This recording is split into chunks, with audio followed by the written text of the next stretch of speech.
So guys, स्वागत है आपका इस प्यारे से प्लेटफॉर्म एसएस एफर्ट में। आई होप आप लोग अच्छे होंगे और अपनी पढ़ाई भी ज़बरदस्त तरीके से कर रहे होंगे।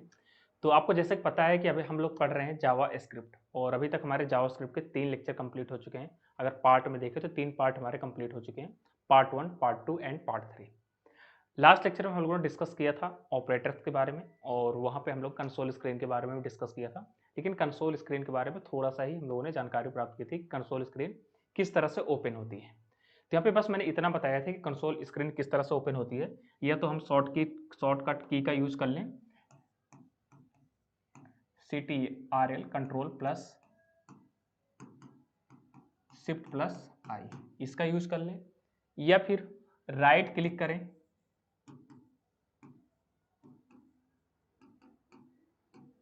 और वहाँ पे एक ऑप्शन आता है डेवलपर मोड का। किसका? डेवलपर मोड का।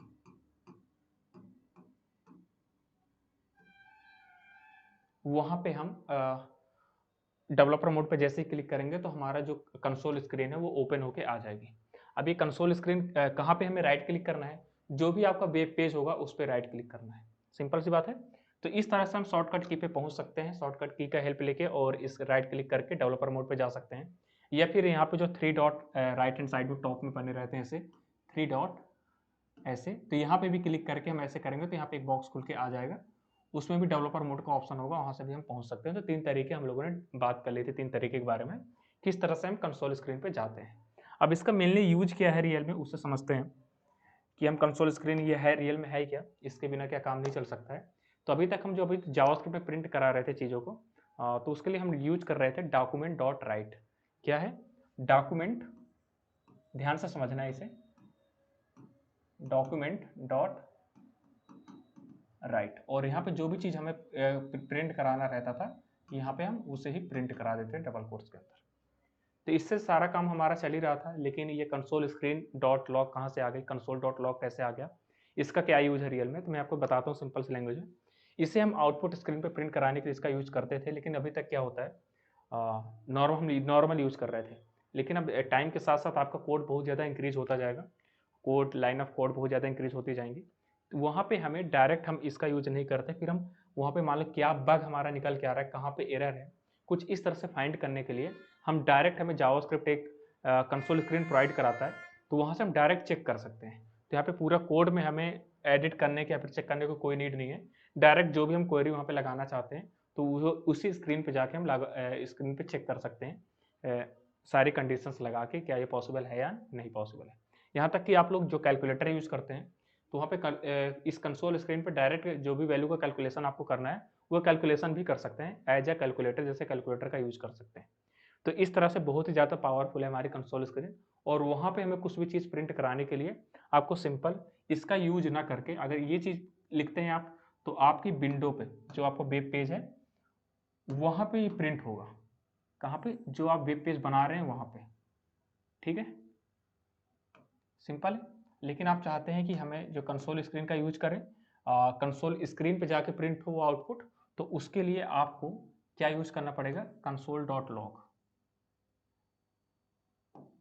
ये तो आपका एज इट इज जिस पे आप कोड कर रहे हैं, जिसके लिए कोड कर रहे हैं, तो वही पे प्रिंट होगा, मतलब जो हमारा वेब पेज है। लेकिन आप चाहते हो मैं इसकी जगह पे लिख दूं कंसोल स्क्रीन, क्या लिखूं कंसोल स्क्रीन के लिए कंसोल डॉट लॉग। अब मुझे कुछ प्रिंट कराना है, तो ये जो प्रिंट कराएंगे ये आपके कंसोल स्क्रीन पे जाके प्रिंट होगा। कहाँ पे? कंसोल स्क्रीन पे जाके प्रिंट होगा। अब यहाँ पे और भी बहुत सारी चीज़ें हम कर सकते हैं, कैलकुलेटर का नॉर्मल यूज कर सकते हैं। आप 10 करना चाहते हैं तो इसकी भी वैल्यू कैलकुलेट होकर हमारे सामने आ जाएगी इसी स्क्रीन के अंदर। तो हम ज़्यादातर हम कोशिश करते हैं, पहले तो हम सीखते हैं तो हम यहीं से डॉक्यूमेंट डॉट राइट, ऐसा नहीं कि हम इसका यूज़ करना बंद कर देंगे, इसका यूज़ तो करेंगे, लेकिन जो सबसे ज़्यादा जो आप आगे चल कर यूज करोगे वो कंसोल डॉट लॉग का ही यूज करोगे। तो अगर आपसे क्वेश्चन पूछा जाता है कि हम जो डॉक्यूमेंट जावास्क्रिप्ट में प्रिंट करने के लिए कितने तरीके हैं, तो आपको 2 तरीके बताना है। पहला क्या है हमारा document dot right, and second is हमारा क्या है कंसोल डॉट लॉग। तो 2 चीज़ों की हेल्प से, दो हमारे पे जो हमारे फंक्शन है, इनका यूज करके हम चीज़ों को अपने प्रिंट करा सकते हैं अपने वेब पेज पे। ठीक, इसकी हेल्प से हम कंसोल स्क्रीन पे प्रिंट कराएंगे और इसकी हेल्प से अपने वेब पेज पे प्रिंट कराएंगे। सिंपल है। तो दोनों में डिफरेंस आपको देखने के लिए मिल गया। और जब भी आप जॉब करेंगे या फिर अदर अभी बहुत ज़्यादा डेवलपमेंट में जाएंगे, मतलब डेवलपमेंट जब अच्छे तरीके से करने लगेंगे, तो वहाँ पे आप देखेंगे इसके बिना तो कुछ काम ही नहीं चलेगा। कुछ भी छोटी बड़ी चीज़ होती है तो आप कंसोल डॉट लॉग का ही यूज़ करने वाले हैं। सिंपल है, तो इसलिए आपके लिए बहुत ही ज़्यादा इंपॉर्टेंट है कंसोल डॉट लॉग। तो इससे ध्यान से समझना इन सारी चीज़ों को, और इसे ही यूज करने वाले हैं, ठीक है।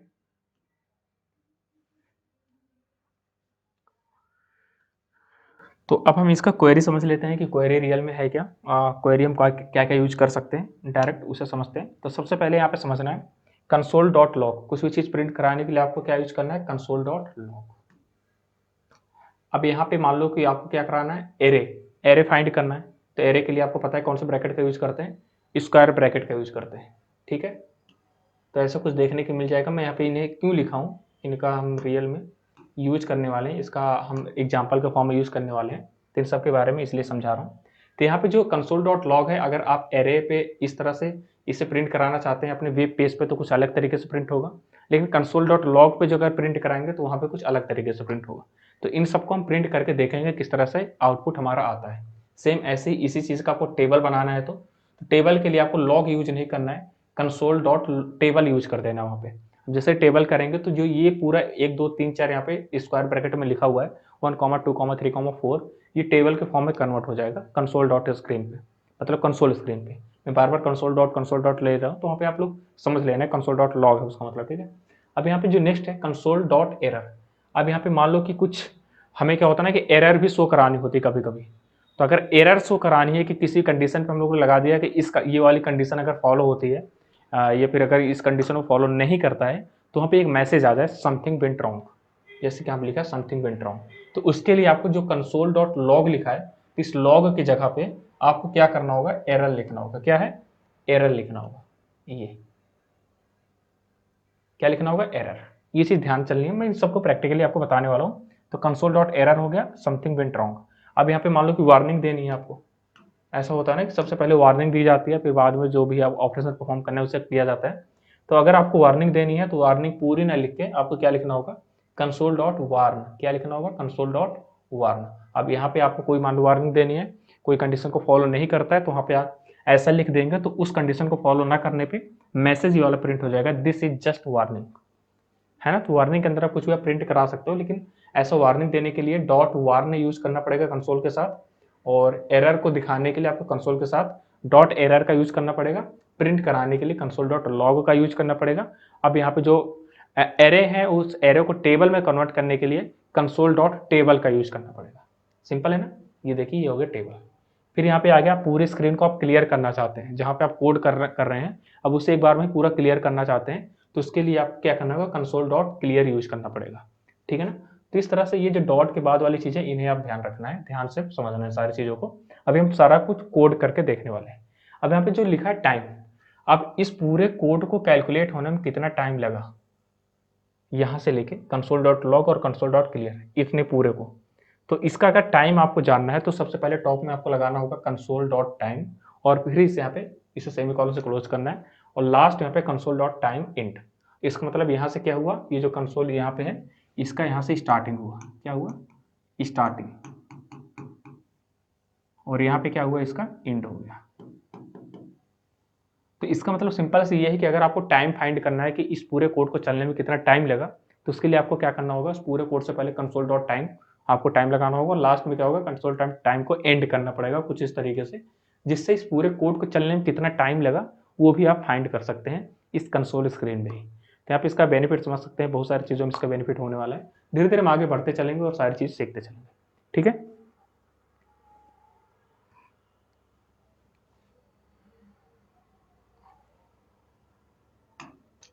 नेक्स्ट, अब यहाँ पे क्या है, राइटिंग कोड इन कंसोल स्क्रीन। अब किस तरह से कंसोल स्क्रीन पे कोड आप लोग लिखेंगे, अभी मैं यहाँ पे इसलिए समझा रहा हूँ सारी चीज़ें कि अब डायरेक्ट हम कोड करने लगेंगे तो आप उतना अच्छे से समझ नहीं पाएंगे। तो सबसे पहले आपको यहाँ पे मैं समझा देता हूँ, फिर जब कोड करेंगे तो आप इसलिए मेरे साथ साथ कोड करते रहना, और सारी चीज़ें हम वहाँ पे रियल वर्ल्ड में प्रैक्टिकली देखते रहेंगे। तो यहाँ पे क्या है, JavaScript with Google Chrome console. अब यहाँ पे सारा काम हम गूगल क्रोम कंसोल पे करने वाले हैं। तो राइटिंग कोड इन कंसोल स्क्रीन, किस तरह से हम कोड लिखेंगे कंसोल स्क्रीन पे। सबसे पहले देखेंगे आप document dot right hello word. यहाँ पे आपको पता है कि किस तरह से आपको करना है। हेलो वर्ड यहाँ पे अगर लिख देते हैं, जो कंसोल स्क्रीन यहाँ पे आपने ओपन की, मैं इस तरह समझाता हूँ।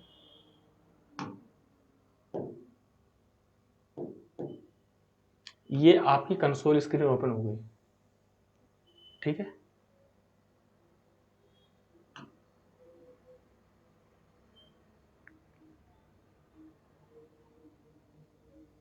तो जैसे यहाँ पे डॉक्यूमेंट डॉट राइट यहाँ पे आप लिखते हैं, तो उस पर आपने ये हेलो वर्ड लिख दिया, लेकिन ये हेलो वर्ड आपने जब लिखा तो वहाँ पे कुछ आउटपुट प्रिंट नहीं होगा। तो उसके प्रिंट कराने के लिए आपको क्या करना होगा, इंटर करना होगा। क्या, डॉक्यूमेंट, और यहाँ पे इंटर प्रेस करेंगे तो यहाँ पे जो भी आउटपुट के फॉर्म में आपको प्रिंट कराना होगा वो प्रिंट हो जाएगा।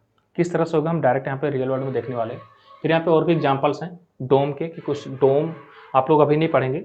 डॉक्यूमेंट ऑब्जेक्ट मॉड्यूल इसका नाम है, फुल फॉर्म की अगर बात करें तो जब जावास्क्रिप्ट और धीरे धीरे हम आगे बढ़ते चलेंगे वहाँ पे हम डोम के बारे में पूरा समझने वाले हैं, क्योंकि ये बहुत ज़्यादा इंपॉर्टेंट टॉपिक है, ठीक है। तो डोम के बिना जावास्क्रिप्ट मान लो कि बहुत ही ज़्यादा, मतलब उसका कोई मतलब ही नहीं है। तो डोम बहुत ज़्यादा इंपॉर्टेंट टॉपिक है, इसलिए यहाँ पे डोम के बारे में आगे हम पढ़ेंगे। यहाँ पे डोम के भी कुछ एग्जांपल है। मान लो कि डायरेक्ट आपको किसी HTML को टारगेट करना है, कि मतलब इस टैग के अंदर और भी कितने टैग हैं, या फिर इस टैग के अंदर कंटेंट क्या है।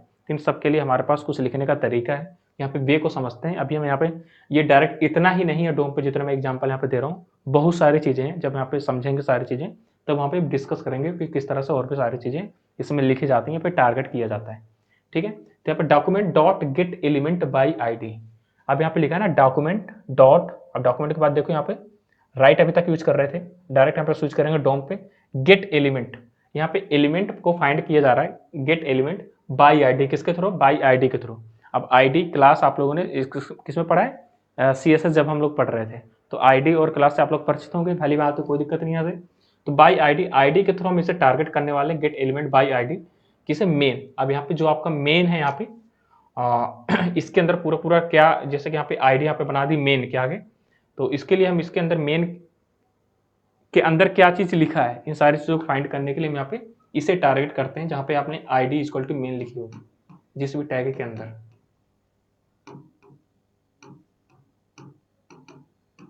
ये ऐसा होता है ना, किसी टैग के अंदर मान लो P टैग के अंदर लिख दिया आपने ID इक्वल टू मेन, तो ये पूरा ये जो ID है ये इसका ID का नाम है यहाँ पे ये। तो document dot gate element by ID main. तो अभी यहाँ पे आपको चीज़ें समझ में नहीं आ रही है तो कोई दिक्कत नहीं, बस यहाँ पे समझने के लिखने का तरीका और भी क्या क्या हो सकता है डोम के अंदर। Document dot gate element by ID main, और यहाँ पे आप इसका अंदर का टेक्स्ट जानना चाहते हैं कि जिसके अंदर ये लिखा और इसके अंदर टेक्स्ट क्या है यहाँ पे ये। फिर बाद में यहाँ पे अपना P टैग आपने क्लोज कर दिया, तो इसके अंदर का टेक्स्ट क्या है, तो डॉट इनर टेक्स्ट आपको लिखना पड़ेगा। सारी चीज़ें मैं आपको पूरा एक टेबल का फॉर्मेट बताऊंगा, किसको क्या लिखने फाइंड करने के लिए क्या लिखा जाता है, वो सारी चीज़ हम याद करेंगे। बस यहाँ पे आपको समझना है कि डोम के आगे क्या होता है। Document dot gate element by ID main, और इसका इनर HTML। इनर HTML का मतलब कि पूरा जो इसके अंदर मान लो और भी टैग हैं, आपने P के अंदर और भी टैग यूज किए हैं, तो उसका पूरा जितने भी अंदर और भी HTML टैग हो सारी चीज़ें निकल के आ जाए सामने। तो इस तरह से सब कुछ फाइंड करने के लिए हम डायरेक्ट डोम के अंदर भी सारी चीज़ें कर सकते हैं, और डोम के अंदर सारी चीज़ें करते हैं, खैर कंसोल स्क्रीन के साथ भी कर सकते हैं। और बाकी हम क्या कर सकते हैं, जिसमें हम VS कोड में लिख रहे हैं उस पर भी हम डायरेक्ट कोड लिख सकते हैं। तो एक तरह से जो हमारा कंसोल स्क्रीन है उससे हम एडिटर की तरह ही यूज करेंगे। सिंपल से वर्ड में अगर हम बात करें तो जो कंसोल स्क्रीन है उसे हम किस तरह से यूज करने वाले हैं, एज आ एडिटर। अब एडिटर डायरेक्ट हम एडिटर से उसका आउटपुट हमारा चेंज नहीं हो जाएगा, लेकिन टेस्टिंग पर्पज से हम उसका यूज करेंगे। क्या करने के लिए, टेस्टिंग पर्पज से हम कंसोल स्क्रीन का यूज करने वाले हैं एज ए एडिटर की तरह, ठीक है ना। तो इतनी चीज समझ में आ गई हमारी कंसोल स्क्रीन। अब यहाँ पे हम इसका प्रैक्टिकली पूरा देख लेते हैं, एक एक करके सारी चीजें समझ लेते हैं, ठीक है। तो चलते हैं अपने कंप्यूटर स्क्रीन पर और वहां पे हम सारी चीजों को समझते हैं एक एक करके। तो सबसे पहले हम क्या करेंगे, JS वाले फोल्डर को अपने VS कोड में ओपन कर लेंगे। और जैसा कि आप लोगों को पता है लास्ट लेक्चर में हमारा एक इंडेक्स फाइल HTML की बनी हुई थी, और यहाँ पे हमारे JS का पार्ट 2 एंड पार्ट 3 कंप्लीट हो चुका था। अब यहाँ पे पार्ट 3 का मतलब क्या है कि यहाँ पे हम JS की एक्सटर्नल फाइल का यूज कर रहे हैं, इंटरनल फाइल का यूज नहीं कर रहे हैं। हम इंटरनल फाइल का भी यूज कर सकते हैं, उसके लिए आपको क्या करना होगा, एक्सटर्नल फाइल को यहाँ से इसका जो कनेक्शन है इंडेक्स फाइल के अंदर, ये कहाँ पे कनेक्शन, उस कनेक्शन को यहाँ पे हटाना पड़ेगा। ये देखिए जो यहाँ पे ये कनेक्शन है इसे हमें यहाँ से हटाना पड़ेगा। तो हम क्या करते हैं, इस बार इस लेक्चर में हम लोग इंटरनल JS फाइल का यूज करने वाले हैं। इसका मतलब है कि क्लोजिंग हेड के ऊपर हमें क्या करना होगा, स्क्रिप्ट टैग लगाना होगा और उसके अंदर जावास्क्रिप्ट का पूरा कोड करना होगा। तो यहाँ पे मैं क्या करता हूँ, इस कनेक्शन को हटा देता हूँ यहाँ से। इस कनेक्शन को हम यहाँ से हटा देते हैं जो कि इसके एक्सटर्नल फाइल का था, और यहाँ पे JS का हमारा पार्ट 4 है, तो JS का पार्ट 4 हमने टाइटल के अंदर रख दिया। अब हमें बनाना है एक स्क्रिप्ट टैग क्लोजिंग हेड के ऊपर, तो क्लोजिंग हेड ये हमारा ये है, और यहाँ पे हम बना लेंगे अपना स्क्रिप्ट टैग, और इसके अंदर ही पूरा कोड करने वाले हैं। तो इसके अंदर भी हम कर सकते हैं क्लोजिंग हेड के ऊपर या फिर क्लोजिंग बॉडी के ऊपर। तो हम लोग मैंने आपको दो तरह से बताया था, इंटरनल अगर हमें यूज करना है JS फाइल का, JS के अंदर कोड करना है, तो स्क्रिप्ट टैग को हम क्लोजिंग हेड के ऊपर भी लगा सकते हैं और क्लोजिंग बॉडी के ऊपर। मैंने ज़्यादा प्रेफरेंस किससे दिया था, क्लोजिंग बॉडी के ऊपर, क्योंकि पहले HTML का पूरा कोड जो है वो लोड हो जाएगा ब्राउजर के अंदर, फिर बाद में उसमें जावास्क्रिप्ट अप्लाई होगी। तो इसलिए हम क्या करेंगे, जो स्क्रिप्ट टैग है इसे यहाँ से कट करेंगे और कहाँ पे लगाएंगे, लास्ट क्लोजिंग बॉडी के ऊपर। ठीक है, तो ये यहाँ से हमारा स्क्रिप्ट टैग स्टार्ट हो चुका है। ये बॉडी टैग है और इसके अंदर स्क्रिप्ट टैग हमारा रखा हुआ है। तो सबसे पहले हमें क्या करना है, कंसोल स्क्रीन पे कोड करके देखना है कि किस तरह से कंसोल स्क्रीन होती है और उसके अंदर किस तरह से टेस्टिंग की जाती है ना। तो मैं इसे मिनिमाइज करूंगा और अपना जो index.html की फाइल है इसे ब्राउजर पर ओपन कर लेंगे आउटपुट देखने के लिए। ठीक है, तो यहाँ पे अभी इसका कोई इसमें आउटपुट कुछ मैसेज शो नहीं हो रहा है। रीज़न ये है कि यहाँ पे हमने अभी कुछ लिखा ही नहीं है बॉडी टैग के अंदर। ठीक है, तो इसलिए कोई मैसेज वहाँ पे शो नहीं हो रहा है। मैं यहाँ पे हाफ में इसे डिवाइड कर लेता हूँ, जिससे एक साइड हमारा राइट हैंड साइड में आउटपुट आ जाएगा और लेफ्ट हैंड साइड में हम अपना कोड करेंगे। तो सबसे पहले हमने PDF में अगर देखें अपने नोट्स में, हमें क्या करना है, जितने भी कंसोल की कमांड है उन्हें रन करा के देखना है। ठीक है, तो यहाँ पे console.log मैंने आपको बताया ही था। console.log किस लिए यूज किया जाता है, यहाँ पे जो भी हमारा कंसोल स्क्रीन है उस पर आउटपुट पाने के लिए। ठीक है, तो अब हम एक एक करके इन्हें ट्राई करते हैं। तो यहाँ पे मैं एक वेरिएबल बना लेता हूँ, where a=2 मैंने कर दिया सेमीकोलन, और अब मैं इसे एक बार डॉक्यूमेंट का यूज करके प्रिंट करके दिखाता हूँ, document.write, और यहाँ पे हम क्या कर देंगे, a की वैल्यू को प्रिंट करा देंगे और इसे सेव करेंगे और यहाँ पे इसे रिफ्रेश करेंगे। तो देखिए यहाँ पे 2 प्रिंट हो चुका है, क्योंकि a की वैल्यू यहाँ पे 2 है और a को हमने यहाँ पे प्रिंट करा दिया। और यहाँ पे देखिए आउटपुट स्क्रीन पे हमारा, जहाँ पे वेब ब्राउजर जो फाइल है डायरेक्ट जो ब्राउजर पे ओपन हो रही है उस पर ही आउटपुट आ रहा है, कंसोल स्क्रीन पे नहीं। लेकिन हम इसी आउटपुट को अगर चाहते हैं कि कंसोल स्क्रीन पे प्रिंट कराना, कहाँ पे, कंसोल स्क्रीन पे, तो इसके लिए हमें क्या लिखना होगा, console.log, और इसके अंदर हम क्या करेंगे, ए को रख देंगे इंटर। तो अब देखिए यहाँ पे ये हो गया हमारा ब्राउजर पे रन कराने के लिए, जो यहाँ पे व्हाइट कलर के यहाँ पे जो स्क्रीन आपको दिख रही होगी। लेकिन यहाँ पे जो console.log है ये डेवलपर मोड में प्रिंट करता है।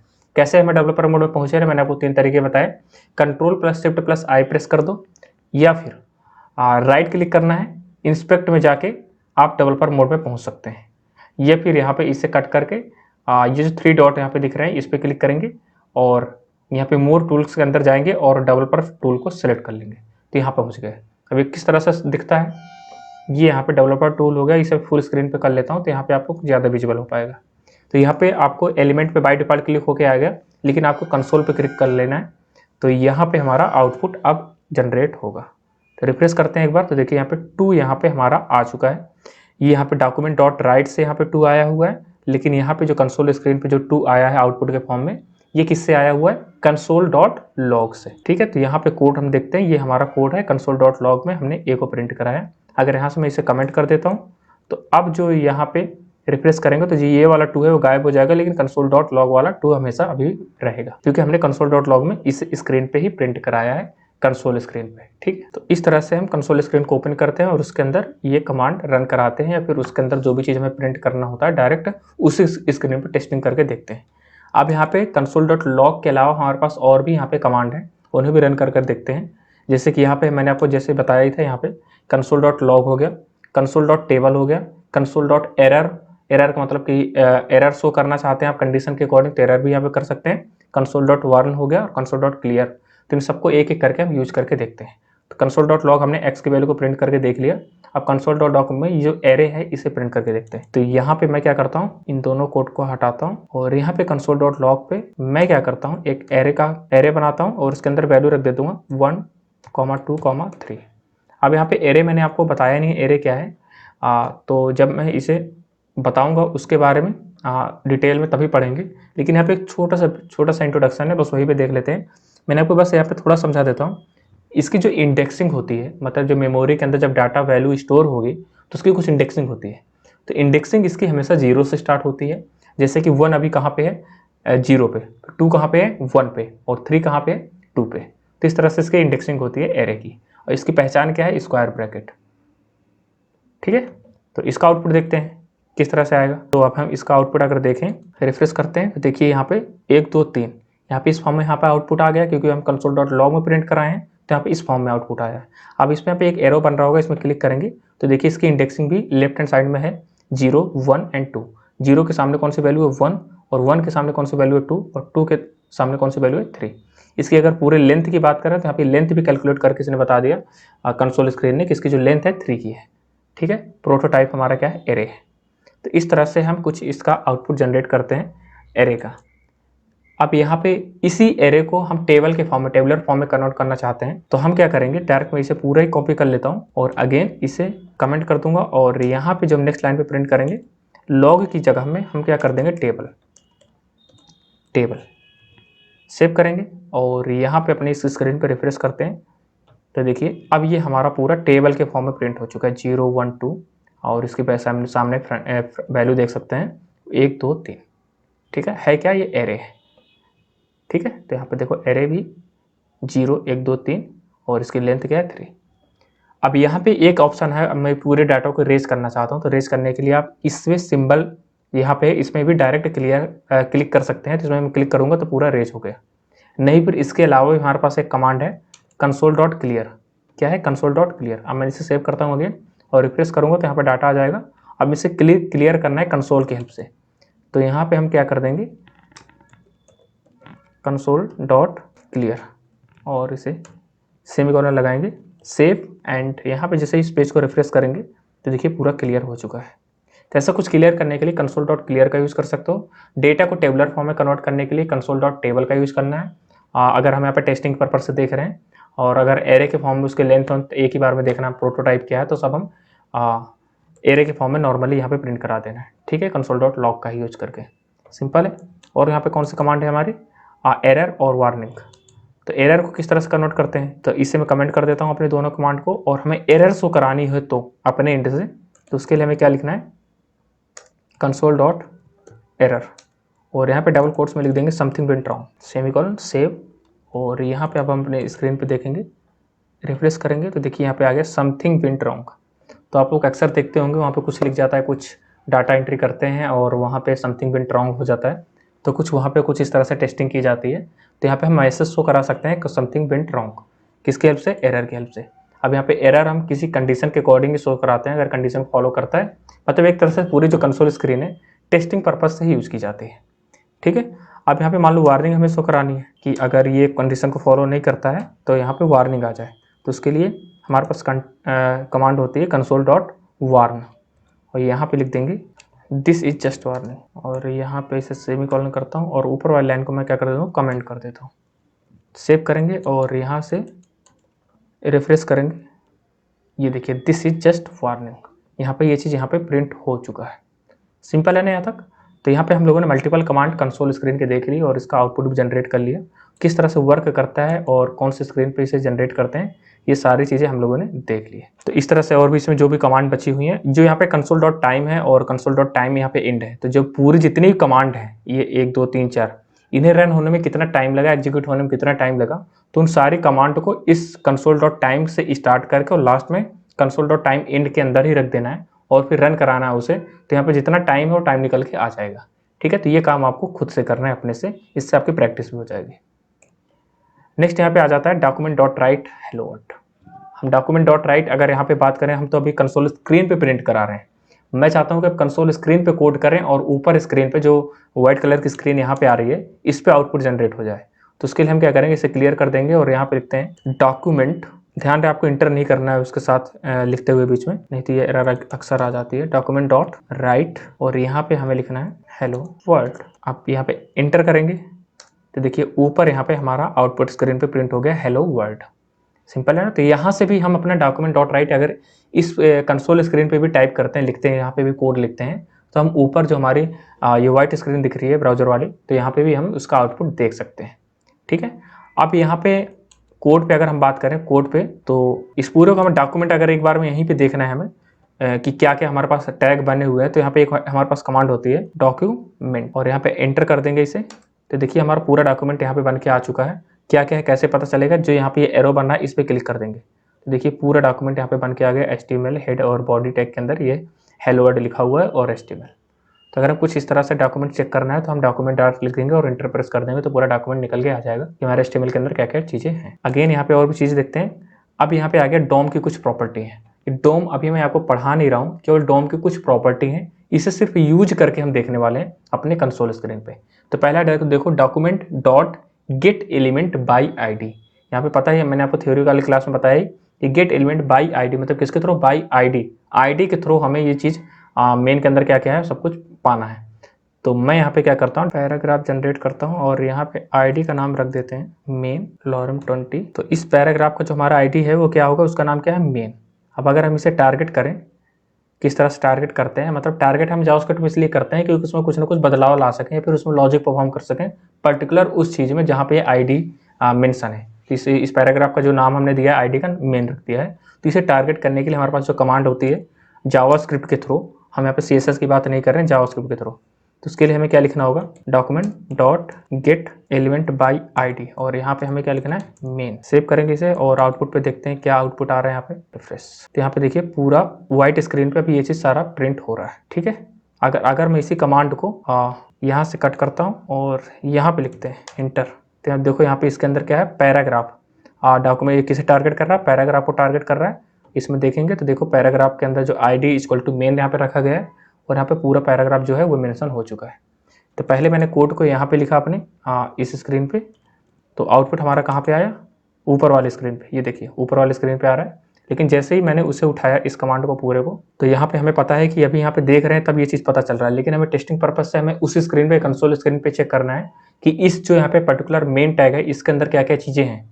तो पूरा उठा के ये कमांड हमारी उसे निकाल के वहाँ से दे देगी यहीं पे, और यहाँ से हम देख सकते हैं कि क्या क्या इसके अंदर है। उसके अकॉर्डिंग ही हम अपना बदलाव ला सकते हैं जो भी हम कोड करना चाहते हैं। इंटर, यहाँ पे जैसे इंटर प्रेस करेंगे तो अच्छा हमें पता चल गया कि जो मेन नाम की ID है उसके उस टैग के अंदर क्या क्या है। अब यहाँ पे मेन हो गया और इसके अलावा हमारे पास और भी बहुत सारे मेन के, मान लो इनर टेक्स्ट देना है या फिर इनर HTML देखना है, तो इन सबके अपने अलग अलग कमांड है। अभी हमने क्या दिखा, document dot gate element by ID के थ्रू हमने जिस टैग के अंदर ID का नाम रखा है वही पूरा टैग विद उसके अंदर जो भी पैराग्राफ आ रहा है उसके साथ हमारा पूरा आउटपुट शो हो जाता है कि अच्छा इस टैग के अंदर पर्टिकुलर ये चीज़ है जहाँ पे ये ID बनी हुई है।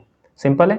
अब मैं चाहता हूँ कि नहीं मुझे केवल टेक्स्ट उस टैग का चाहिए, तो उसके लिए हमें क्या करना होगा, मेन के आगे यहाँ पे डॉट लगा के इनर टेक्स्ट, इसका मतलब इसके अंदर का टेक्स्ट हमें शो करा दो। तो यहाँ पे मैं सिंपल कुछ नहीं करूँगा, इस चीज़ को कॉपी करूँगा यहाँ से और इसके अंदर टेक्स्ट क्या है हमारा, ये चीज़ है। ये जैसे देखते हैं अपने कंसोल स्क्रीन पे, रिफ्रेश करते हैं इसे और यहाँ पे इसे कमांड करूँगा और यहाँ पे हमने क्या देखा है, डॉट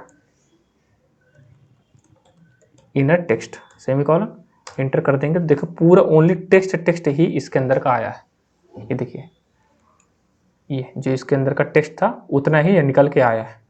तो इसे लिखने का तरीका हमारे पास क्या था, document dot gate element by ID और यहाँ पे ID का नाम रखोगे डबल कोट्स के अंदर पैरेंथेसिस ब्रैकेट के अंदर, और डॉट करके अगर टेक्स्ट देखना है तो डॉट इनर टेक्स्ट कर देना है। अब एक कमांड और रन करके देखते हैं जिससे हम किसी भी टैग के अंदर कितने HTML टैग बने हुए उसे भी फाइंड कर सकें।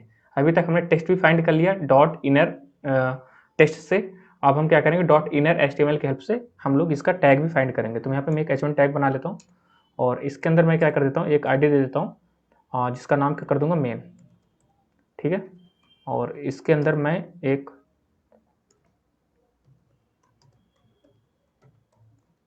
हेलो वर्ल्ड मैंने कर दिया और इसका जो ID का नाम है उसका क्या कर दिया मैंने, मेन कर दिया। ठीक है, तो हेलो वर्ल्ड में यहाँ पे करने के बाद इसे सेव करते हैं एक बार, फिर इसका आउटपुट देखते हैं क्या आ रहा है। तो अभी यहाँ पे हेलो वर्ल्ड आ रहा है लेकिन इसके अंदर अभी कोई टैग है नहीं, इसके अंदर मैंने कोई टैग यहाँ पे नहीं बनाया हुआ है H1 टैग के अंदर। अभी हमने क्या बनाया, केवल उसके अंदर टेक्स्ट है। तो टेक्स्ट तो आपको पता है कैसे करना है find, document dot gate ELEMENT by ID। अब मान लो हम इसके अंदर का टेक्स्ट अगर फाइंड करना चाहते हैं तो यहाँ पे अपने ID का नाम रखना है MEIN मेन और यहाँ पे dot inner text semicolon, enter. अच्छा यहाँ पे डॉक्यूमेंट की स्पेलिंग मिस्टेक हो गई कि देखिए इसके अंदर का यहाँ पे टेक्स्ट हमारा निकल के आ गया। तो जो इस टैग के अंदर जो टेक्स्ट था, H1 टैग के अंदर जो टेक्स्ट था वो टेक्स्ट यहाँ पे निकल के हमारा आ चुका है, किसकी हेल्प से, document dot gate element by ID, और यहाँ पे मेन को हमने टारगेट किया और डॉट हमने लगाया इनर टेक्स्ट। अब यहाँ पे हम चाहते हैं कि नहीं, हम यहाँ पे टेक्स्ट नहीं चाहिए, हमें क्या चाहिए, हमें इसके अंदर का HTML टैग भी चाहिए। तो हमारा यहाँ पे क्या है, अभी तक इसके अंदर हमने कोई टैग नहीं लगाया हुआ है, तो मैं क्या करता हूँ कि एक स्पैन टैग लगा देता हूँ यहाँ पे स्पैन टैग, और इसके अंदर मैं वर्ड को रख देता हूँ स्पैन टैग के अंदर। तो इस H1 टैग के अंदर एक टैग और हमने बना लिया स्पैन टैग। अब हम इसके डॉक्यूमेंट जावास्क्रिप्ट के थ्रू हम इसके अंदर का टैग भी फाइंड कर सकते हैं। अगर हमें चेक करना है टेस्टिंग पर्पज से, तो हमें अगेन लिखना पड़ेगा document dot gate element by ID, और यहाँ पे अपने आईडी का नाम लिखेंगे मेन, इस कल अपने पैरेंथेसिस ब्रैकेट बंद करेंगे, डॉट, इस बार इनर टेक्स्ट की जगह इनर HTML हमें लिखना पड़ेगा, इनर HTML, और कैपिटल लेटर पे एंटर कर देंगे। तो देखिए अगेन मुझे लगता है आई थिंक इसे रिफ्रेश करना पड़ेगा, तो एक बार रिफ्रेश करके देखते हैं। आप लिखते हैं यहाँ पे document dot gate element by ID, और यहाँ पे मेन को टारगेट करेंगे हम, और यहाँ पे डॉट इनर HTML और एंटर। अब देखिए यहाँ पे हमारा आउटपुट आ गया हेलो, और इसके अंदर हमारा टैग बना था स्पैन टैग, और फिर उसके अंदर वर्ड, और फिर यहाँ पे स्पैन टैग क्लोज। तो इस तरह से हम किसी भी टैग के अंदर क्या टेक्स्ट है, क्या टैग के अंदर कौन सा टैग है, इन सारे चीज़ों को जावास्क्रिप्ट कमांड के थ्रू हम एक्सेस कर सकते हैं। फिर वहाँ पर टेस्ट कर सकते हैं कि क्या किसमें कैसी यहाँ पे वो लगाना है, कंडीशंस लगानी है, और उसके अकॉर्डिंग हमें आउटपुट जनरेट करना है। ठीक है, तो इस तरह से हम डोम का यूज करते हैं। और यहाँ पे हम लोगों ने देखा मल्टीपल कंसोल स्क्रीन के कमांड हम लोगों ने देख लिया, और यहाँ पे गेट एलिमेंट बाई आईडी, और यहाँ पे डायरेक्ट हमने आईडी के थ्रू हमने मेन को भी टारगेट किया, कौन कौन से टैग है HTML के अंदर। फिर यहाँ पे उसका इनर टेक्स्ट भी जनरेट कर लिया, और इनर HTML भी जनरेट कर लिया डायरेक्ट हम जावास्क्रिप्ट के थ्रू। कंसोल स्क्रीन पे हम सिंपल से गए और ये कमांड रन कराए, तो HTML के अंदर जो सारी चीज़ें थी वो यहाँ पे निकल के आ गई हमारे सामने। तो ये सारी चीज़ें आज के इस लेक्चर में हम लोगों ने देख लिया। अब यहाँ पे बात करने वाले कंपैरिजन ऑपरेटर। ये कंपैरिजन ऑपरेटर का एक एक करके हम यहाँ पे यूज देखने वाले हैं। जैसे इक्वल हो गया, डबल, इसका मतलब होता है डबल इक्वल का मतलब कंपेयर करना एक वैल्यू को दूसरे वैल्यू से। लेकिन ये कंपैरिजन किसके साथ होगी, ये कंडीशनल स्टेटमेंट की हेल्प से ही होगी। तो इसलिए हमें क्या करना होगा, कंडीशनल स्टेटमेंट के साथ ही मैं सारी कमांड को यहाँ पे रन करके आपको दिखा देता हूँ, जितने भी यहाँ पे ऑपरेटर है। तो इस सारी चीज़ को यहाँ से हटाते हैं, और यहाँ पे मैं इसे भी हटा देता हूँ, और इस पेज को अपने रिफ्रेश कर लेते हैं, और यहाँ से कंसोल स्क्रीन को भी मैं हटा देता हूँ आपके लिए। ठीक है, अब यहाँ पे हम स्क्रिप्ट टैग के अंदर अपना कोड लिखेंगे, वेर ए की वैल्यू में कुछ दे देता हूँ 2, कॉमा बी की वैल्यू में कर देता हूँ 3, सेमीकोलन, और यहाँ पे मुझे लगाना है कंडीशनल स्टेटमेंट। मैं इफ़ लगाता हूँ यहाँ पे, और फिर चेक करते हैं यहाँ पे कंपैरिजन ऑपरेटर के थ्रू क्या ए की वैल्यू बी के बराबर है। अगर बराबर है तो यहाँ पे हमारा प्रिंट हो जाए डॉक्यूमेंट डॉट राइट, यहाँ पे लिख जाए A and B are equal, semicolon. Save करते हैं एक बार और रिफ्रेश करते हैं। ये देखिए, तो यहाँ पे भी कोई आउटपुट जनरेट हो रहा है, नहीं हो रहा है। उसका रीज़न क्या है कि यहाँ पे हमारा ए की वैल्यू हमारी क्या है 2, और बी की वैल्यू कितनी है 3। इसे हाफ पार्ट में डिवाइड कर लेता हूँ। ए की वैल्यू कितनी है 2 और बी की वैल्यू कितनी है 3। अब यहाँ पे ए की वैल्यू हमने 2 रखी, और यहाँ पे इससे बी की वैल्यू से कंपैरिजन किया, क्या 2 3 के बराबर है, नहीं है। तो नहीं है तो कोई आउटपुट प्रिंट नहीं हुआ। अगर यहीं पे मैं इसकी वैल्यू कर देता हूँ, ए की वैल्यू को 3, अब यहाँ पे कंडीशन हमारी क्या हो गई, ये कंडीशन हो गई ट्रू। कंडीशन हमारी ट्रू हो गई, ए की वैल्यू बी के बराबर है, तो क्या प्रिंट हो जाएगा, A and B are equal. Simple यहाँ पे प्रिंट हो गया। अगर यहाँ पे कंडीशन हमारी फॉल्स हो जाती है तो कुछ भी प्रिंट नहीं होता, जैसे कि मैंने आपको थ्योरी वाली क्लास में बताया है। सिंपल है। अब यहाँ पे मुझे क्या करना है, इसी चीज़ को दूसरा ऑपरेटर से कन्वर्ट करेंगे। तो 2 यहाँ पे इक्वल अभी लगे ही थे, और एक इक्वल और लग गया। तो यहाँ पे पहले कंपेयर होगा, 2 वैल्यू कंपेयर होंगी, उसके बाद यहाँ पे डेटा टाइप भी उसका चेक होगा। अगर दोनों वैल्यू इक्वल हैं और उसका डेटा टाइप भी इक्वल है, तभी यहाँ पे कंडीशन हमारी ट्रू होगी, और उसके जो नीचे हमने स्टेटमेंट दिए वो प्रिंट होगी। अब इसे सेव करते हैं और यहाँ पे रिफ्रेश करते हैं। देखिए A and B are equal अभी भी लिखा हुआ है। रीजन क्या है कि ए की वैल्यू 3 है और बी की वैल्यू 3 है, मतलब कोई पॉइंट में दोनों वैल्यू नहीं है। पॉइंट में वैल्यू नहीं है, इसका मतलब ये इंट टाइप की वैल्यू है। दोनों इंट टाइप की वैल्यू है, मतलब ये सेम डेटा टाइप की वैल्यू है। इसलिए सेम डेटा टाइप होने के कारण हमारा जो इसका आउटपुट है वही A and B are equal यहाँ पे प्रिंट हो जाएगा, क्योंकि ये कंडीशन हमारी ट्रू है। अगर यहीं पे मैं 3.0 कर देता हूँ सेव, और यहाँ पे इस रिफ्रेश करेंगे तो देखो 3.1 कर देता हूँ मैं। ये देखिए 3.1 मैंने कर दिया। तो यहाँ पे अब इसका डेटा टाइप फ्लोट हो गया, और इसका डेटा टाइप क्या है इंट। तो यहाँ पे दोनों वैल्यू तो यहाँ पे कंपेयर हुई 3.1 पे, तो न तो इक्वल है और ना ही ये क्या है दोनों का डेटा टाइप सेम है तो कंडीशन हमारी हो गई फॉल्स। अगर मैं इसी चीज को डबल कोट्स में रख देता हूँ 3 को, एक वैल्यू हमारी स्ट्रिंग हो गई और एक हमारी क्या इंटीजर। सेव करते हैं तो देखिए अभी भी कोई आउटपुट नहीं आ रहा है। ठीक है, तो इसका मतलब क्या है, इसमें डेटा टाइप भी हम लोगों ने चेक कर लिया। अब सेम यहाँ पे नेक्स्ट ऑपरेटर देखते हैं लेस देन का। तो लेस देन, क्या ए की वैल्यू, यहाँ पे मैं इसे स्ट्रिंग को हटा देता हूँ, क्या ए की वैल्यू बी से छोटी है? नहीं, यहाँ पे तो इक्वल है। अब इसे रिफ्रेश करते हैं तो कंडीशन हो गई यहाँ पे फॉल्स हमारी, ए की वैल्यू बी से छोटी नहीं है तो इसका मतलब कुछ भी प्रिंट नहीं होगा, एरर है। अगर यहाँ पे मैं ए की वैल्यू कर देता हूँ 2, तो अब ए की वैल्यू क्या हो गई, बी से छोटी हो गई, तो इसका मतलब कंडीशन हमारी क्या हो गई, ट्रू हो गई। और ट्रू हो गई तो यहाँ पे इसके नीचे का जो स्टेटमेंट है वो क्या हो जाएगा, प्रिंट हो जाएगा। रिफ्रेश की और यहाँ पे प्रिंट हो गया A and B are equal. ऐसे इसी तरह हम कर देते हैं ग्रेटर देन का साइन। सेव करेंगे और यहाँ पे देखते हैं क्या ए की वैल्यू बी से बड़ी है? नहीं, ए की वैल्यू हमारी 2 है और बी की वैल्यू क्या है 3। और यहाँ पे ऐसे होने के कारण तो यहाँ कंडीशन हमारी हो जाएगी फॉल्स। फॉल्स हो जाएगी तो यहाँ पे कुछ भी प्रिंट नहीं होगा। ये देखिए, अगर यहाँ पे मैं ए की वैल्यू क्या कर देता हूँ, 5 कर देता हूँ, कितनी, 5। सेव करते हैं तो अब ए की वैल्यू क्या बड़ी हो गई बी से, तो कंडीशन हमारी हो गई ट्रू, और ट्रू हो गई तो यहाँ पे क्या हो जाएगा, स्टेटमेंट प्रिंट हो जाएगा। सिंपल है ना। अब दूसरी बात, यहाँ पे एक ऑपरेटर और देख लेते हैं, नॉट इक्वल का। तो नॉट इक्वल का मतलब क्या है, मैंने आपको बताया था कि ए और बी की वैल्यू दोनों क्या है, इक्वल नहीं है। तो यहाँ पे हमें पता है नॉट इक्वल का मतलब क्या होता है, ए और बी की वैल्यू जब दोनों इक्वल ना हो, इसका मतलब क्या है, कंडीशन यहाँ पे ट्रू हो जाएगी। ए और बी की वैल्यू क्या है, इक्वल नहीं है, इसका मतलब क्या है, कंडीशन ट्रू। अब ट्रू हो गई तो इसका मतलब क्या है हमारा, A and B are not equal. यहाँ पे हमारा क्या हो जाएगा, प्रिंट हो जाएगा A and B are not equal. अगर यहीं पे दोनों इक्वल हो जाते, मैं ए की वैल्यू 3 कर देता हूँ, अब दोनों ए और बी की वैल्यू इक्वल हो गई, अब यहाँ पे लगा है नॉट इक्वल टू ऑपरेटर, इसका मतलब कंडीशन हो गई फॉल्स। फॉल्स मतलब कुछ भी प्रिंट नहीं होगा। ठीक है ना। तो इतनी सारी चीज़ें हम लोगों ने यहाँ पे देख ली। और इसके अलावा यहाँ पे जो लेस देन और ग्रेटर देन का साइन है, ये इक्वल के साथ भी यूज होता है। लेस देन और इक्वल टू, या तो लेस देन हो, ए की वैल्यू बी से छोटी हो, या फिर ए की वैल्यू बी के बराबर हो, इसका मतलब क्या होता है ये। अगर यहाँ पे ग्रेटर देन का लगा देते हैं साइन, तो यहाँ पे ए की वैल्यू बी से बड़ी है या फिर बी के बराबर है, दोनों में से एक कंडीशन भी ट्रू होती है, तो यहाँ पे जो इसके नीचे की स्टेटमेंट है वो प्रिंट हो जाएगी। ठीक है ना। तो यहाँ पे ये सारे ऑपरेटर थे हमारे कंपेरिजन ऑपरेटर। इन सारे ऑपरेटर के बारे में हमने बात कर ली। ठीक है। यहाँ पे नॉट इक्वल टू है, यहाँ पे लगा एक इक्वल और लगा, इसका मतलब क्या है, नॉट इक्वल टू, और यहाँ पे क्या है, डेटा टाइप भी चेक होगा। ठीक है ना। तो वो चीज़ है यहाँ पे। और यहाँ पे देखिए पूरा एग्जांपल यहाँ पे दिया हुआ है, तो यहाँ पे कोई अगर बच भी जाता है तो आप यहाँ से प्रैक्टिस के लिए यहाँ पे सारे ऑपरेटर का यूज कर सकते हैं, सिंपल सा, और उनका नाम भी दे लेंगे। ठीक है ना। कोई दिक्कत यहाँ तक, कोई दिक्कत नहीं होनी चाहिए। अब यहाँ पे मैंने केवल एक इफ का यूज किया है। अब यहाँ पे यदि वाला यूज कर लिया, अगर यदि ये कंडीशन फॉलो होती है तो ये चीज़ प्रिंट हो जाए, अगर नहीं फॉलो होती है तो नहीं फॉलो होती है तो इसके लिए हमें क्या लगाना होता है, एल्स। क्या, एल्स। और यहाँ पे क्या प्रिंट हो जाए, इसके लिए हम बाय डिफॉल्ट क्या कर देंगे, डॉक्यूमेंट डॉट राइट, और यहाँ पे कर देंगे, जैसे यहाँ पे मैं बस एक ही बता देता हूँ, बस आपको आगे फिर अपने से करना है। इसे सेव करते हैं, वी आर यहाँ पे इक्वल कर देता हूँ, और यहाँ पे मैं कर देता हूँ नॉट इक्वल। अगर यहाँ पे कंडीशन हमारी ट्रू होती है, ए की वैल्यू बी से बड़ी हो या फिर बी के बराबर हो, तो यहाँ पे प्रिंट हो जाएगा A and B are equal. ठीक है। और यहाँ पे ये चीज अगर कंडीशन फॉल्स हो जाती है तो कहाँ पे आ जाएगी हमारी कमांड, यहाँ पे आ जाएगी एल्स में जंप करके, और यहाँ पे एल्स वाला पार्ट प्रिंट हो जाएगा। रिफ्रेश करते हैं तो देखो यहाँ पे प्रिंट होगा A and B are equal. इसका मतलब क्या है, ए की वैल्यू बड़ी तो नहीं है बी से, लेकिन इसके बी के बराबर है।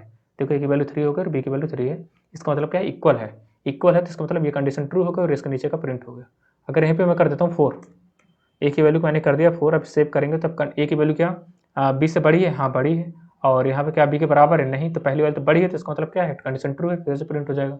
अब यहाँ पे मैं कर देता हूँ 2 मैंने कर दिया, तो क्या ए की वैल्यू बी से बड़ी है, नहीं, क्या ए की वैल्यू बी के बराबर है, नहीं, तो फिर क्या है, ए की वैल्यू बी से छोटी है, छोटी है तो कंडीशन यहाँ पे क्या हो गई, ये वाली हो गई फॉल्स, और फॉल्स हो गई तो इसका मतलब कहाँ पे आ जाएगा, इसमें ट्रू को हटा देता हूँ, यहाँ पे आ जाएगा, और क्या प्रिंट हो जाएगा, नॉट इक्वल।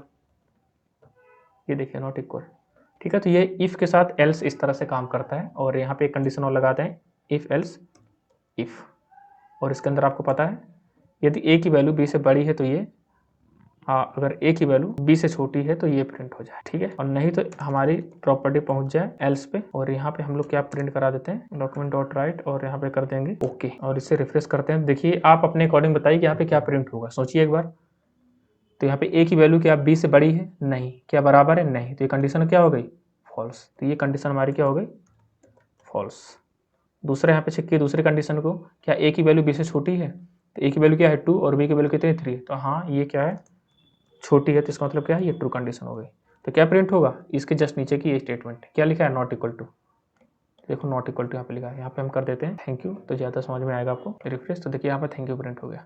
अगर ये भी प्रिंट यहाँ पे फॉल्स हो जाती, हाँ मैं कर देता हूँ यहाँ पे ये वाला ऑपरेटर का यूज, तो अब क्या प्रिंट हो जाता, क्या ए की वैल्यू बी के बराबर है, नहीं है, तो इसका मतलब क्या है, ये फॉल्स। अब कहाँ पे आ जाएगी कंडीशन जंप करके, यहाँ पे एल्स पे, और एल्स पे क्या लिखा है, ओके, तो क्या प्रिंट हो जाएगा, ओके। सिंपल है। तो यहाँ पे हम लोग कंपैरिजन ऑपरेटर भी हम लोगों ने पूरा प्रैक्टिकली देख लिया। ये सारे इफ स्टेटमेंट थे, इसका कुछ सिंटेक्स था ये, तो यहाँ पे सारी चीज़ों के बारे में हम लोगों ने डिस्कस कर ली है। और ये आपको जो इसका PDF है वो आपको टेलीग्राम चैनल पे मिल जाएगा। और इसके बाद यहाँ पे स्विच केस भी देखेंगे। तो यहाँ पे देखिए स्विच केस में सबसे पहले क्या है, एक्सप्रेशन, उसके बाद स्विच कीवर्ड का यहाँ पे यूज किया गया, फिर उसके अंदर एक्सप्रेशन को लिखा गया। एक्सप्रेशन का मतलब जो वेर के आगे जो वेरिएबल लगाया गया है, यहाँ पे वेरिएबल का नाम जो रखा गया है और उसकी कुछ वैल्यू होगी, तो उस वेरिएबल को यहाँ पे एक्सप्रेशन की जगह में रखना होगा। अगर वो वैल्यू यहाँ पे केस से मैच करती है तो वही केस रन करेगा। ठीक है, तो यहाँ पे इसका केस मल्टीपल केस बना सकते हैं आप, केस एक से अधिक बन सकते हैं। उसमें ब्रेक यहाँ पे जो लगा है वो ऑप्शनल है, ब्रेक आप लगा सकते हैं, नहीं भी लगा सकते हैं।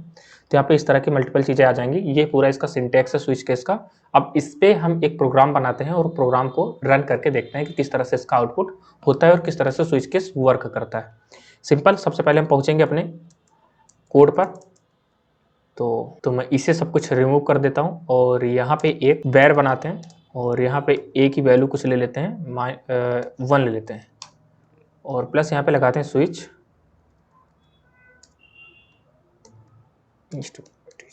स्विच और यहाँ पे अपने एक्सप्रेशन ए मान लो ए ही हमने रख दिया और यहाँ से कर्ली ब्रैकेट स्टार्ट किया और यहाँ पे हम बनाएंगे केस 1 और इसके अंदर हम लिख देंगे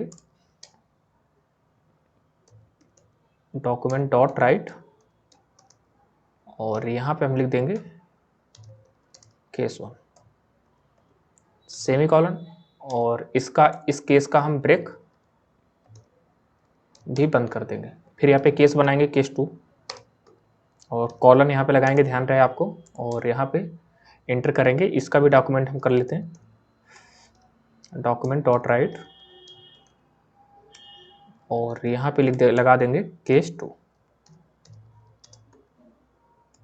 मतलब केस 2 यहाँ पे प्रिंट करा देंगे और इसका भी हम अपने ब्रेक लगा देते हैं। तो यहाँ पे आप लोग देख पा रहे हैं कि हर एक एक्सप्रेशन का, हर एक केस का हम यहाँ पे एक ब्रेक लगाते हुए चल रहे हैं। ब्रेक का मतलब कि वो कंडीशन वहाँ पे रन होगी फिर करके ब्रेक कर जाएगा, वहाँ पे उसके आगे का कोड नहीं चलेगा। सिंपल है ना। अगर हम ब्रेक यहाँ पे नहीं लगाते हैं तो उसके आगे का कोड भी रन होगा।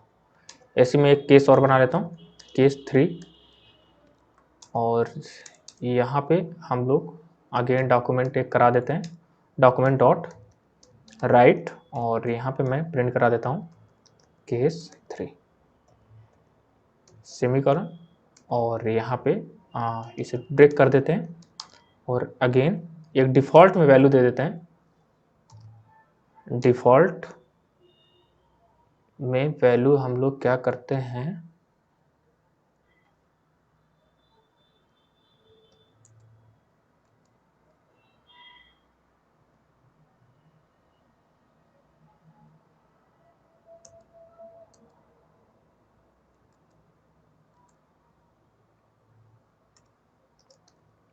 कॉलन लगाए और यहाँ पे हम लोग प्रिंट करते हैं एक बार और डॉक्यूमेंट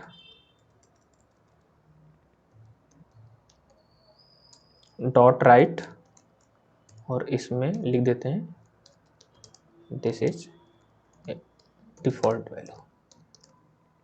ठीक है, सेव करते हैं और यहाँ पे अब इस पेज को अपना हम रिफ्रेश करके देखते हैं। यहाँ पे केस 1 प्रिंट हो गया। केस 1 प्रिंट होने का इसका रीज़न क्या है, यहाँ पे ए की वैल्यू हमारी क्या है 1 और ए जो हमारा वेरिएबल का नाम है उससे हमने स्विच के एक्सप्रेशन की जगह पे यहाँ पे रख दिया। तब ए की वैल्यू 1 है और यहाँ पे रखी है ए की वैल्यू, ए को यहाँ पे रख दिया गया स्विच के अंदर, तो इसकी ए की वैल्यू हमारी 1 ही है। तो यहाँ पे ये एक्सप्रेशन जो स्विच के अंदर रखा गया है ये क्या होता है, केस से मैच करता है। तो केस की वैल्यू जहाँ कहीं भी 1 होगी वही जो यहाँ पे स्टेटमेंट होगा वही रन कर जाएगा। तो केस 1 की वैल्यू यहाँ पे 1 है और यहाँ पे ए की वैल्यू भी 1 है, दोनों मैच किए और यहाँ पे केस 1 प्रिंट हो गया। अगर यहाँ पे मैं केस ए जो हमारा ए है इसकी वैल्यू कर देता हूँ 2, सेव करते हैं और रिफ्रेश करेंगे तो क्या प्रिंट हो जाएगा, केस 2, देख लीजिए। अगर यहीं पे मैं कर देता हूँ केस 3, केस 3 का मतलब ए की वैल्यू 3 कर दिया तो क्या प्रिंट हो जाएगा, किससे मैच करेगा, केस 1 से आया क्या, केस की जो वैल्यू है वो ए की वैल्यू के बराबर है, नहीं पहले वाले में केस की वैल्यू 1 है और यहाँ पे ए की वैल्यू कितनी है 3, तो ये रन नहीं करेगा। आ जाएगा यहाँ पे केस 2 पे। केस जो केस है इसकी वैल्यू क्या है 2 है और यहाँ पे ए की वैल्यू कितनी है 3। तो क्या ये दोनों मैच कर रहे हैं? नहीं कर रहे हैं। इसका मतलब क्या है, ये भी यहाँ से भी रन नहीं होगा, कहाँ पे आ जाएगा? तीसरे वाले पे। तीसरे वाले केस की वैल्यू क्या है 3 और ए की वैल्यू कितनी है 3, तो दोनों मैच कर गया। मैच कर गया मतलब दोनों यहाँ पे प्रिंट हो जाएगा। उससे हमारा केस 3 यहाँ पे रिफ्रेश करेंगे तो प्रिंट हो जाएगा केस 3।